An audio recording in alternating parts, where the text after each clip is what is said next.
الوطنيه لاقليم التونات. تم هذا اليوم اعطاء انطلاقه لبدايه الدخول الدراسي 2015-2016 بحضور السيد عامل الاقليم صاحب الجلاله على اقليم تونات، وحضور كذلك مختلف الفعاليات والمتدخلين في الحقل التربوي. هذه السنه هذه كتميز مستجدات سواء على مستوى البيداغوجيا او على مستوى الدعم الاجتماعي او على مستوى تسجيل التلاميذ، حيث لاحظنا بان ارتفاع عدد المسجلين بالوسط القروي خصوصا والسلك الابتدائي والسلك الاعدادي والسلك الثانوي. كذلك هذا العام شهد فتح عده مؤسسات الابواب ديالها، الثانويه الاعداديه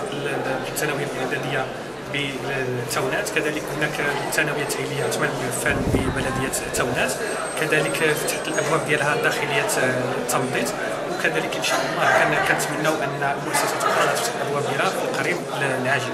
كذلك هذه السنه كيشهد ان تغير التقسيم الجهوي الجديد، حيث نيابه اقليم تونات سوف تعتبر تابعه لجهه فاس وكناس، وبالتالي كينتظرنا مجموعه من الالتزامات ومجموعه من الاجراءات اللي خصنا نواكبوا بها هذا الورش الكبير الجهويه المتقدمه.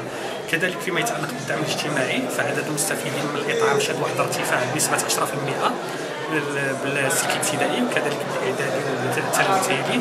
عمليه توزيع المحافظ والكتب في اطار المبادره الوطنيه للتنميه البشريه، كذلك عدد المستفيدين ارتفع مقارنه مع السنه الماضيه. برنامج تيسير ارتفع ب 5% عدد الاسر اللي كتستافد من برنامج تيسير، وكذلك حافظنا على نفس عدد الزين الدراسي حوالي 9700 وزره اللي غادي توزع مع انطلاق هذا الموسم الدراسي.